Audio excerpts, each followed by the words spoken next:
Apakah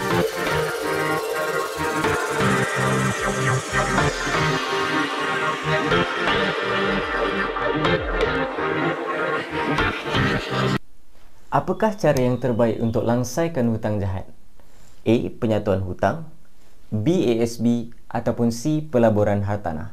Assalamualaikum dan salam sejahtera. Nama saya Farid Rosdin dan saya adalah pengacara hartanah Sanichi Property. Dan jawapan bagi soalan tadi adalah A, B dan juga C. Ketiga-tiga tersebut adalah cara untuk melangsaikan hutang jahat anda. Tapi ia bergantung kepada kelayakan dan juga keupayaan anda untuk menggunakan cara yang mana bagi melangsaikan hutang jahat anda. Kalau nak tahu cara yang mana paling sesuai untuk anda, tengok video ni sampai habis, okey? Bila cerita pasal hutang, setiap orang takkan dapat lari daripada masalah ni. Ada setengah orang kat luar sana menggunakan hutang untuk mendapatkan lebih banyak duit. Tapi saya percaya kebanyakan daripada kita masih belum jumpa lagi cara untuk selesaikan masalah ni. Kesudahannya kita berusaha bermati-matian untuk dapatkan duit yang cukup untuk membayar semua komitmen tersebut. Betul tak? Saya akan memberitahu anda beberapa tips untuk melangsaikan hutang jahat anda. Pada pendapat saya, hutang terbagi kepada dua. Satu hutang baik dan satu juga hutang jahat. Hutang baik ni macam mana?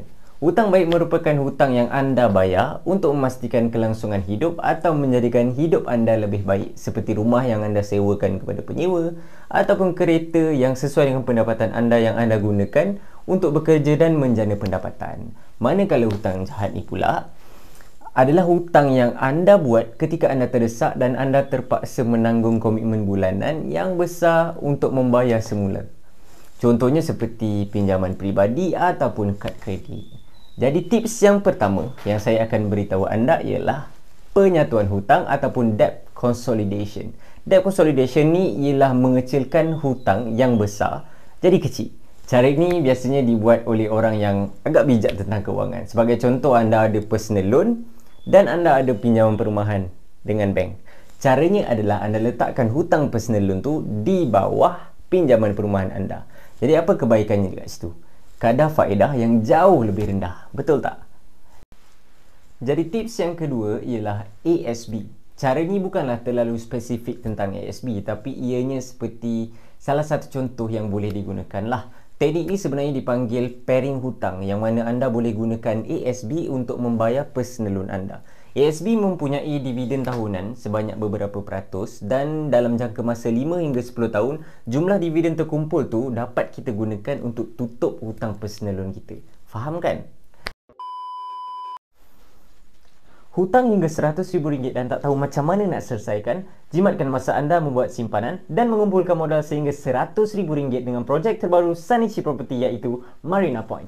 Marina Point membolehkan anda memiliki rumah percutian anda sendiri, membantu menyelesaikan hutang anda dan menjana pendapatan kedua buat anda. Jadi tunggu apa lagi? Klik saja link yang tertera di skrin anda untuk mendapatkan info lebih lanjut. Jumpa lagi. Kita pergi ke cara yang terakhir, iaitu jual hutang. Jual hutang ni bahasa kasar lah orang kata. Untuk bagi anda lebih faham, jual hutang ni bermaksud jadikan hutang tu sebagai sumber pendapatan kita. Kebanyakan orang yang melakukan cara ni adalah golongan pelabur hartanah. Contoh, anda mempunyai 3 biji rumah A, B dan C, dan dalam ketiga-tiga buah rumah tersebut ada yang sudah pun memberikan pulangan ataupun keuntungan. Jadi rumah tersebut anda jualkan untuk tutup hutang kedua buah rumah yang lain. Itu namanya jual hutang. Ataupun jika anda berminat dengan pelaburan hartanah, ada juga sesetengah pemaju yang memberikan anda pulangan bulanan seperti secure tenant program. Jadi beli rumah, kita dapat duit bulanan lagi. Macam itulah cerita. Untuk menguatkan lagi hujah saya berkenaan hutang jahat ni, saya bawakan sikit perbandingan antara personal loan, pembiayaan rumah menggunakan bank dan pembiayaan LPPSA. Saya letakkan nilai random pembiayaan lebih kurang RM100,000 supaya lebih mudah untuk kita faham. Anda lihat sendiri kadar keuntungan dan faedahnya sendiri, okey? Dan lagi satu, perbandingan ni saya ambil di laman web ringgitplus.my dan bank yang saya ambil adalah bank-bank kegemaran anda. Jadi sama-sama kita tengok. Ini adalah perbezaan antara ketiga-tiga jenis pembiayaan yang kita sebutkan tadi.